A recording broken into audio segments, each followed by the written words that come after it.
So a number of years ago, they started the Homicide Victim Assistance Group. I think it was back in 2009, if I remember correctly. From that point on, it's developed and grown a lot throughout the years.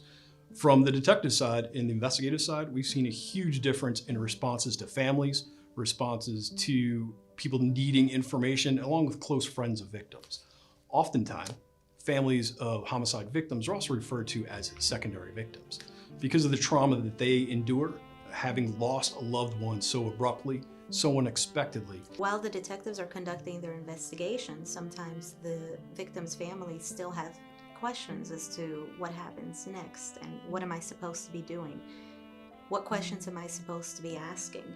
And what is it going to look like in the next few months? Sometimes that trauma is not often addressed by the detectives. Having that resource there available where they can interact with the families, provide support, is very valuable to the investigation. We've noticed an increase in cooperation from families. We've noticed increased cooperation from the community and people helping the investigation to come along.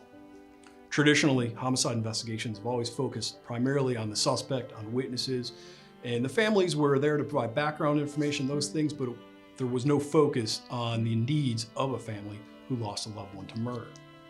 So since the inception of this group, we've seen a huge difference where they are able to have groups together, discuss their common problems and common themes that they experience with each other.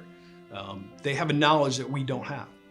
They have the shared knowledge and the experience of going through something where no matter how long you've been a detective, you may have worked hundreds of cases, spoken to 100 family members, you don't have that innate experience of losing a loved one, and that's where it's beneficial for them to get together, share their experiences, and help each other through the grieving process. Well, having been a victim myself, I feel it's mandatory that each city and even the small towns should have a support group, because I lived in Charlotte 35 years, but I am from a small town.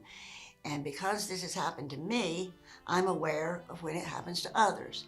And back home in a very small town, it is amazing how many homicides occur. But they don't have a support group there. And for them to come to Charlotte is a big deal because they live in the small town. And it would just be really great if the small towns had a support group as well. I am really happy about this publication because I really do think that every police department, every town, whether it's a big city or it's a small town, really needs this kind of support for homicide families. It provides information to other agencies who are looking to start their own homicide support group. It has a lot of additional information, has a lot of ways of setting up a homicide support group that can show you different aspects of what's needed, such as budgeting, such as personnel, about what to look for in developing your own homicide support group. They would be so lucky and that they're blessed to have the foundation that CMPD has started for them. It's going to be very easy for them to follow the blueprint, and they really started a great foundation to lead the way for everybody else, and it works.